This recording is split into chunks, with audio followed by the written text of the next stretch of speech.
ये कुछ प्रॉपर्टीज लिख रहे थे और एक दो प्रॉपर्टीज और लिखो। प्रॉपर्टी नंबर 6,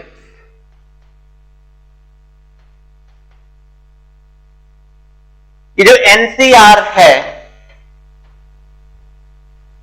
इसमें आर की वैल्यू कहां से कहां तक हो सकती है?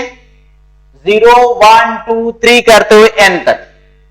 जब आर की वैल्यू अलग अलग होगी 0 1 2 3, तब इस एनसीआर की वैल्यू भी अलग अलग होगी। हम ये फाइंड करने की कोशिश कर रहे हैं कि आर की किस वैल्यू के लिए ये एनसीआर पूरे का वैल्यू मैक्सिमम होगा। ये कब होगा? एनसीआर इसका मैक्सिमम कब होगा? तो डिपेंड करेगा कि ये n कैसा है। ऐसा है, देखो, इफ n इज इवन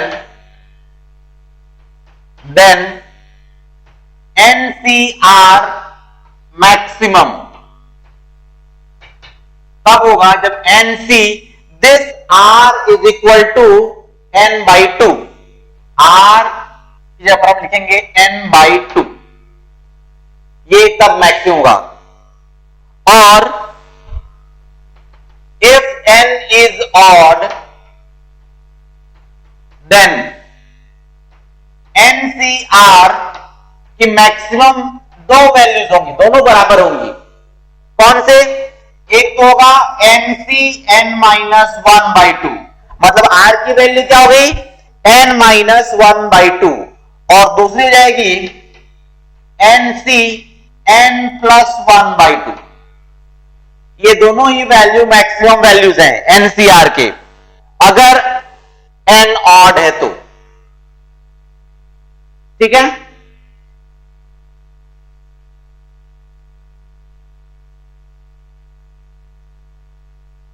तो अगर n इवन है तो सिंपली n/2 करो r को, और अगर n ऑड है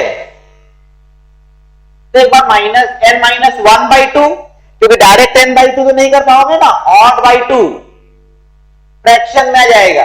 ऑड नंबर बाई 2 करो तो फ्रैक्शन में आ जाएगा। r फ्रैक्शन नंबर थोड़ी ना होता है, r तो इंटीजर होता है। तो इसलिए n-1/2 या फिर n+1/2, ये n-1 और ये n+1 दोनों इवन नंबर हो जाएंगे अगर n ऑड है, तो ये दोनों मैक्सिमम होते हैं अगर n ऑड है तो। अगर n इवन है तो केवल ये NC(n/2).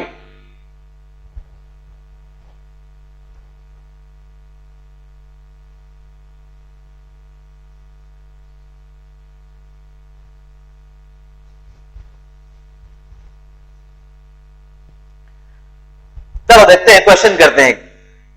ये लिखा हुआ है 10C0 10C1 10C2 10C3 10C4 10C5 10C6 10C7 10C8 10C9 और 10C10। इसके अलावा तो और कुछ बनता नहीं है, क्योंकि R की वैल्यू हमने 0 से लेकर के 10 तक ले लिया। इनमें मैक्सिमम कौन सा है? मैक्सिमम वैल्यू किसकी होगी? तो अभी हमने देखा था n इज इक्वल टू, यहां पर क्या है 10, इवन या ऑड? इवन, तो n इज इवन, तो R की वैल्यू क्या होनी चाहिए मैक्सिमम होने के लिए? n/2, तो 10/2 मतलब 5, तो मैक्सिमम कौन सा होगा? R इज इक्वल टू यहां पर 10/2 मतलब 5 होना चाहिए, तो ये मैक्सिमम है 10C5। ठीक है, और अभी केवल बस ध्यान रखो, इसको देख लेंगे दूसरे चैप्टर में बाइनोमियल में कैसा होता है। इसको इस तरह से करते जाओगे ये बढ़ता जाएगा, बढ़ता गया बढ़ता गया बढ़ता गया, ये घटता गया घटता गया घटता गया घटता गया घटता गया, ये मैक्सिमम पर। देखो स्टार्टिंग में तुम खुद ही बता सकते हो बढ़ रहा है नहीं। 10C0 कितना होता है? किसी भी नंबर का C0 1, तो ये 1। 10C1 NC1 is equal to n, तो 10C1 10, 10C2 10 इंटू 9/2 45 बढ़ रहा है क्या 1 10 45 इस तरह से बढ़ता जाएगा यहां तक और उसके बाद घटता जाएगा। तो मैक्सिमम कौन रहा है ये। अब ये घटता जाएगा कैसे बोल दिया आपने, बोल सकते हो तुम ये बताओ क्या ये दोनों बराबर हैं 10C4 और 10C6 बिल्कुल बराबर हैं। NCR is equal to NC N minus R पढ़ा हुआ है। तो 10C4 is equal to 10C N minus 4 बराबर, ये दोनों बराबर है 10C3 एंड 10C7 10C2 और 10C8। ये जो मैं इस तरह से लाइन ड्रॉ कर रहा हूं तुम भी अपने नोट में ऐसे ही बनाओ, ये दोनों इक्वल है। सिमिलरली ये दोनों इक्वल हैं, ये दोनों इक्वल हैं और ये भी इक्वल है। मैक्सिमम बीचों बीच है, एकदम बीच में। ठीक है, एक और क्वेश्चन है 9C0 9C1 9C2 9C3 9C4 9C5 9C6 9C7 9C8 9C9 and 9C9 यहां तक। R की वैल्यू अलग अलग 0 से लेकर के 9 तक गई है। हमें मैक्सिमम फाइंड करना है, मैक्सिमम कौन सा है इसमें। तो यहां पर n is equal to 9 odd number, तो मैक्सिमम कौन से होते हैं दो NC, एक तो n-1/2 और एक NC n+1/2, ये दोनों इक्वल होते हैं। तो n यहां पर 9 है तो R की वैल्यू 9-1/2 9-1 8/2 4, तो एक 9C4 ये है। और दूसरा अगर n+1 2 9+1/2 9+1 10/2 5 9C5, ये दोनों इक्वल हैं और दोनों ग्रेटेस्ट हैं। इक्वल होते हैं क्या, होंगे क्या, देखो खुद ही चेक कर सकते हो। NCR is equal to NC N-R 9C4 is equal to 9C 9-4 5, yes बराबर है दोनों। ठीक है, और सिमिलरली इनमें भी यही होगा। एक बार करके देखना खुद से, ये मैक्सिमम होता गया उसके बाद कम होते गए और ये दोनों तो बराबर है, नहीं हमने देख लिया। सिमिलरली ये दोनों बराबर, ये दोनों और ये भी बराबर। बना लो इसे नोटबुक में अपने। इधर से बढ़ता गया फिर घटता गया 9C3 9C6 9C2 9C7 बराबर है, 9C1 9C8 9C0 9C9 बराबर है। ठीक है, एक और प्रॉपर्टी इसको नोट कर लेते हैं, बाद में प्रूव करेंगे। 7th बहुत काम की प्रॉपर्टी है, बहुत काम आता है।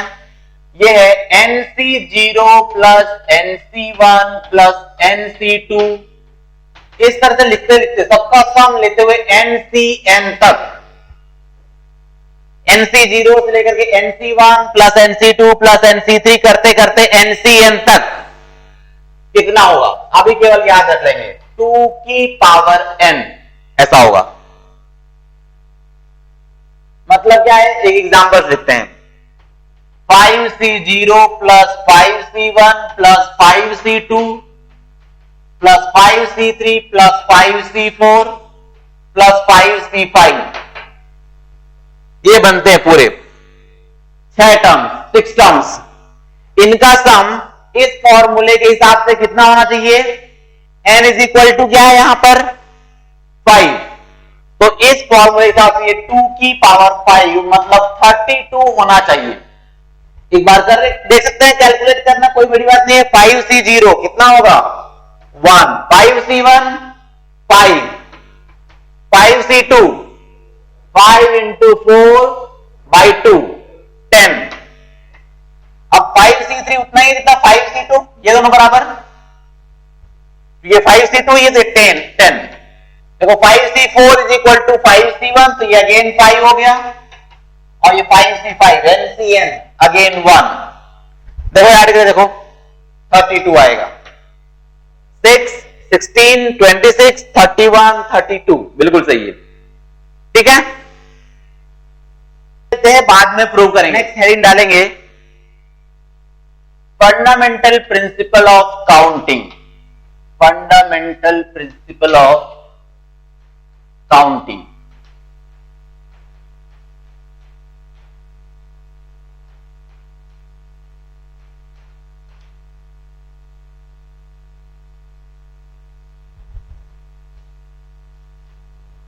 और इस हेडिंग को हम नंबर भी दे देंगे 1, नंबर 1 हेडिंग। हालांकि इससे पहले अभी हेडिंग डाल चुके हैं, लेकिन नंबर 1 इसको देंगे। 10 हेडिंग्स में पढ़ेंगे इस चैप्टर को। फंडामेंटल प्रिंसिपल ऑफ काउंटिंग, अभी भी काउंटिंग सीखने की जरूरत है। ठीक है,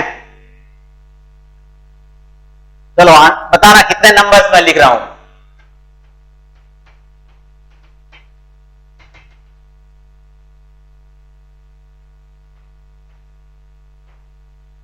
इनमें कितने नंबर्स होंगे? 26, 27, 28 करते हुए 62 तक कितने नंबर्स होंगे?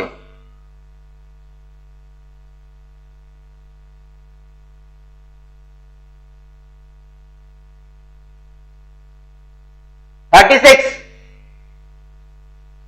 या 37? आधे 36 आधे 37, कितने नंबर्स हैं 26 से लेकर के 62 तक? 37 नंबर्स हैं। कैसे? जिन लोग 36 बोल रहे हैं वो लोग सुने क्या किया? 62 माइनस 26 इज इक्वल टू 32।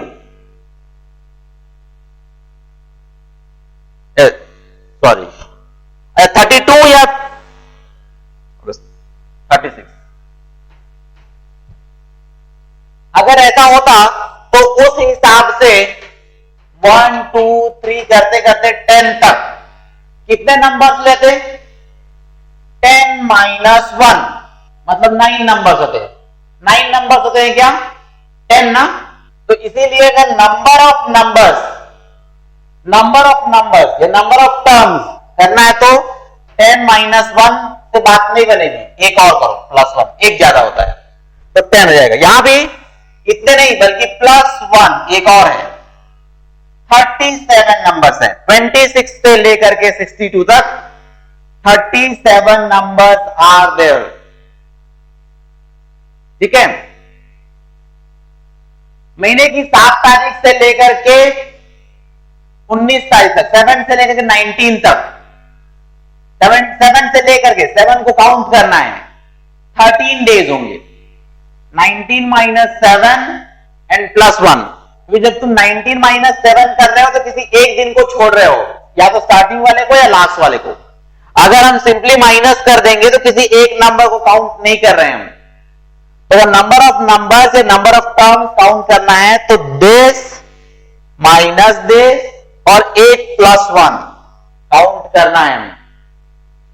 26 से लेकर 62 तक 37 नंबर्स हैं।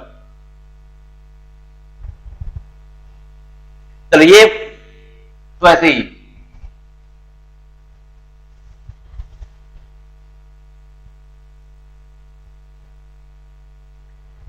इसे थ्योरम 1 लिखो।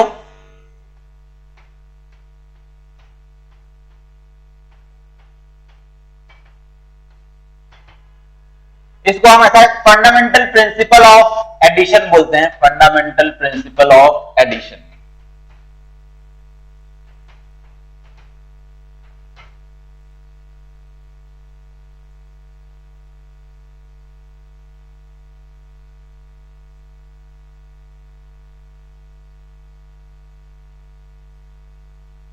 देखो इस पूरे चैप्टर में अधिकतर क्वेश्चन में यही लिखा होगा, इन how many ways can this job be done.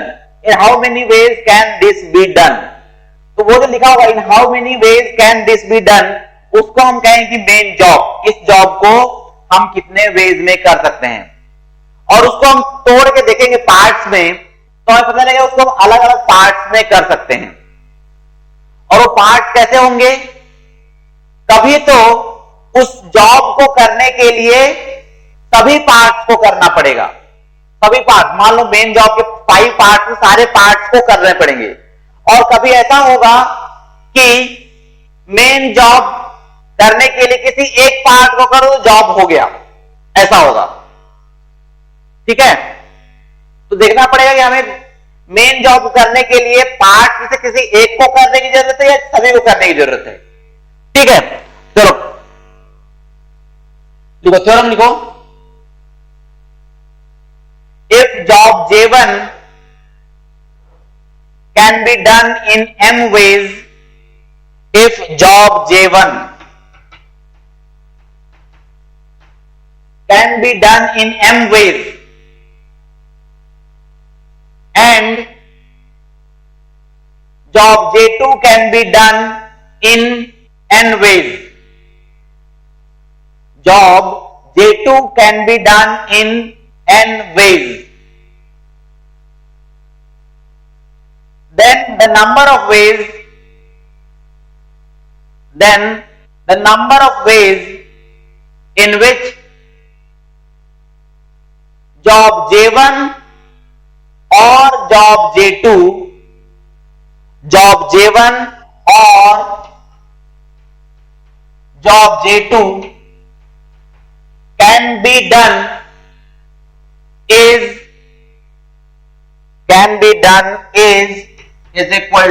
equal to m plus n।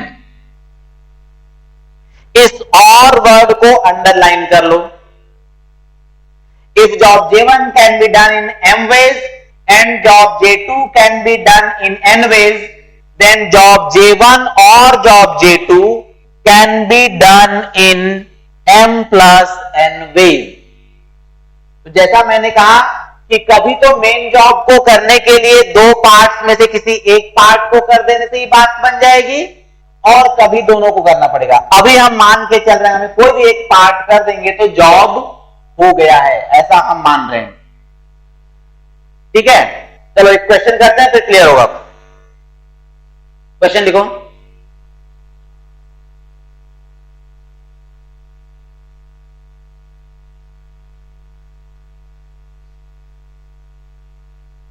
There are 2 trains from Indore to Delhi. There are 2 trains from Indore to Delhi and 3 buses from Indore to Delhi. 2 trains and 3 buses from Indore to Delhi. In how many ways can a person go from Indore to Delhi? In how many ways can a person go from Indore to Delhi? तो देखो J1 है, job J1 है, तो main job क्या है? Main job J है Indore to Delhi. अब इसको दो पार्ट हैं, J1 है बाय बस, बाय ट्रेन, एंड J2 है बाय बस। बस से भी जा सकते हैं, ट्रेन से भी जा सकते हैं। तो दिल्ली जाने के कितने वेज हुए? इसके हमने कहा 2 ट्रेन, तो देयर आर 2 वेज और 3 बसेस। तो बताओ हम इन दोनों को प्लस करें या इन दोनों को प्लस करेंगे, क्योंकि हम अगर ट्रेन से गए तो भी दिल्ली पहुंच जाएंगे और अगर बस से गए तो भी दिल्ली पहुंच जाएंगे। ऐसा तो नहीं है ना कि हम ट्रेन से गए तो कहते हैं हमारे रिश्तेदार वहां बोलेंगे जाओ बस से आना फिर घर में घुसना, ऐसा तो नहीं है। मेन जॉब तो हो गया ना, दिल्ली पहुंच जाएंगे, अगर हम बाई ट्रेन गए तो भी, बाई बस से गए तो भी। इसीलिए हम इन दोनों को 2 + 3 = 5 वेज में कर सकते हैं। दिल्ली जाने का काम 5 वेज में कर सकते हैं। या तो ट्रेन, जो भी 2 ट्रेन है T1 एंड T2, या तो T1 चले जाओ या T2 चले जाओ। बस जाए तो बाई B1 चले जाओ, B2 चले जाओ, B3 चले जाओ, 3 बस से कोई भी बस से चले जाओ। तो 5 वेज हैं दिल्ली जाने के। तो मेन जॉब करने के लिए हम कोई भी एक काम करें, J1 कर लें मतलब बाई ट्रेन चले जाएं, या J2 कर लें बाई बस चले जाएं, तो भी हम मेन जॉब कर लेंगे, दिल्ली पहुंच जाएंगे। नेक्स्ट थ्योरम 2 लिखो।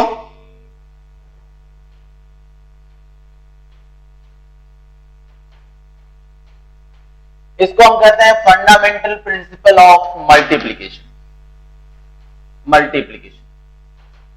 अब की बार हम मल्टीप्लाई करेंगे।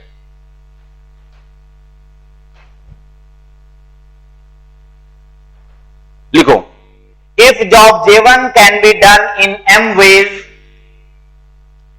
if job J1 can be done in m ways and job J2 can be done in n ways,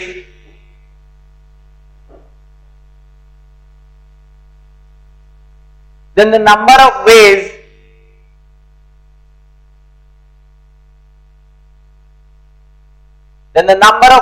in which job J1 and job J2, job J1 and job J2, J1 and को हम underline कर लेंगे, job J1 and job J2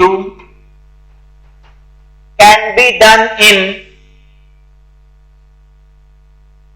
job J1 and job J2 can be done is equal to m into n.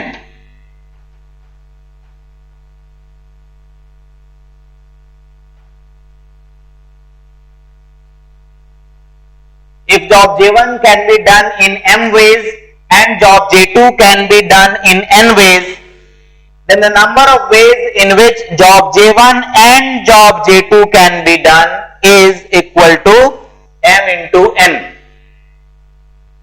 Question करते हैं, clear होगा।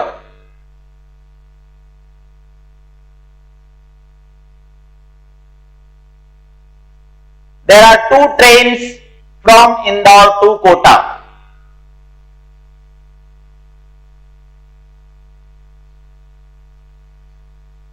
There are two trains from Indore to Kota and 3 buses from Kota to Delhi. 3 buses from Kota to Delhi. In how many ways can a person, in how many different ways can a person travel from Indore to Delhi?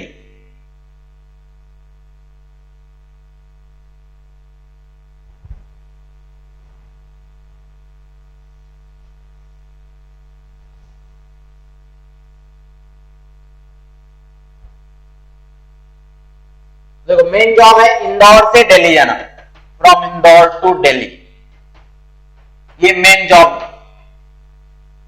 जे। अब ये दो parts में है, एक है Indore to Kota and then दूसरा है Kota to Delhi. This is job J1 and this is job J2। Indore से कोटा के लिए हमने कहा है 2 ट्रेन्स और कोटा से दिल्ली के लिए हमने कहा है 3 बसेस। तो अब बताओ, हमें हमारा मेन जॉब है इंदौर से दिल्ली जाना और इसके 2 पार्ट्स हैं, Indore to Kota and then Kota to Delhi. तो ये बताओ कि क्या इस जॉब जे करने के लिए हमें J1 एंड J2 दोनों ही करने हैं या J1 और J2 में से कोई भी एक कर दे तो हम दिल्ली पहुंच जाएंगे? हमें दोनों ही करना है, इसीलिए यहां पर fundamental principle of multiplication use होगा। तो इसीलिए रिक्वायर्ड नंबर ऑफ वेज है that is equal to 2 into 3, मतलब 6 वेज है। इंदौर से दिल्ली जाने के लिए 6 वेज। एक बार करके देखते हैं कैसे। मान लो कि यहां इंदौर टू कोटा 2 ट्रेन है, उनको मैंने नाम दे दिया T1 and T2। T1 and T2 2 train है और 3 बसेस हैं यहां पर, उसको हम नाम दे दिया B1, B2 एंड B3। तो देखो 6 वेज कौन कौन से होंगे? यहां से ट्रेन T1 लिया और फिर यहां पर, यहां देख लो, this is train T1 and T2 और इधर 3 बसेस है B1, B2 एंड B3। एक तरीका यहां से T1 और यहां से B1, तो क्या बन जाएगा T1 B1। Otherwise T1 and B2, यहां से ट्रेन T1, वहां से बस B2, ठीक है। तो ट्रेन T1 एंड बस B2 और ट्रेन T1 एंड बस B3, T1 B3। सिमिलरली हम वहां से ट्रेन T2 ले सकते हैं, T2 B1, T2 B2 and T2 B3। देखो 6 वेज दिखाई दे रहे हैं हमें। ये 6 डिफरेंट वेज में a person can travel from Indore to Delhi. तो यहां पर फंडामेंटल प्रिंसिपल ऑफ मल्टीप्लीकेशन, ठीक है, जहां पर 2 जॉब्स या 3 जॉब्स में और रहेगा, आइदर जॉब J1 और जॉब J2 और जॉब J3 अगर करना है तो वहां पर हम प्लस करेंगे, ऐड करेंगे। तो जहां पर job J1 and job J2 and job J3 करना हो वहां पर हम मल्टीप्लाई करेंगे। ध्यान रहेगा। एक और क्वेश्चन करते हैं, चलो नेक्स्ट क्वेश्चन है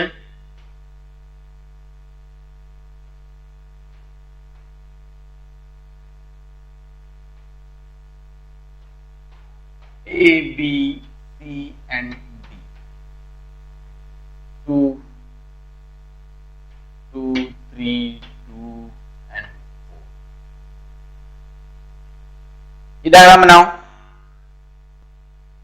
देखो क्वेश्चन कर रहा है A से D जाने के लिए 2 डिफरेंट वेज हैं, B से C के लिए 2 ways, B to D 3 ways, A to D 2 ways and C to D 4 ways. ये नंबर ऑफ वेज हैं, ये नंबर्स लिखे हैं, ठीक है।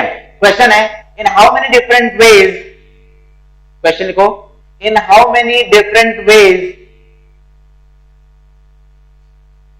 Can a person travel from A to D।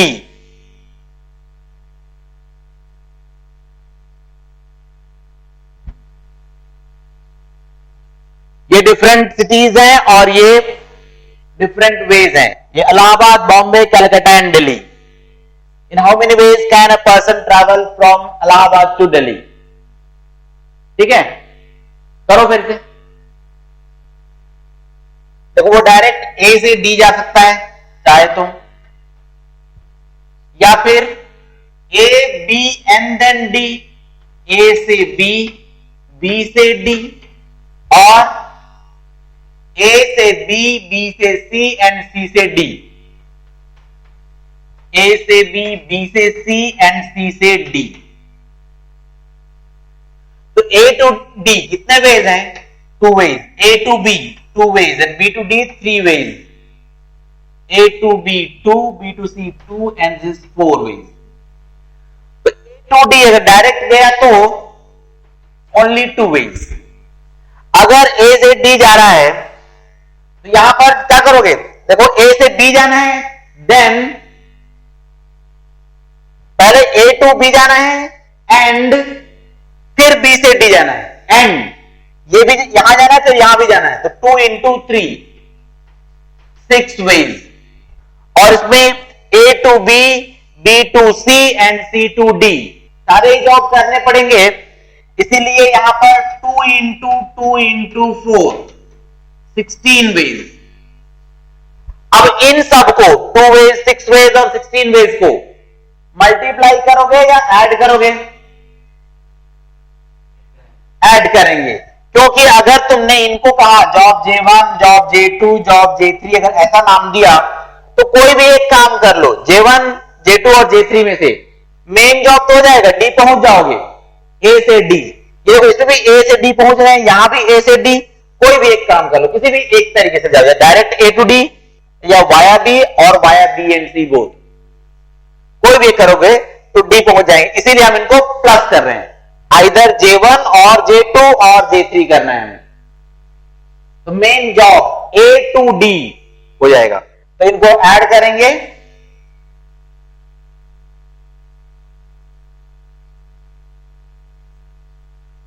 ठीक है, तो ये 24 वेज आएंगे, 24 वेज।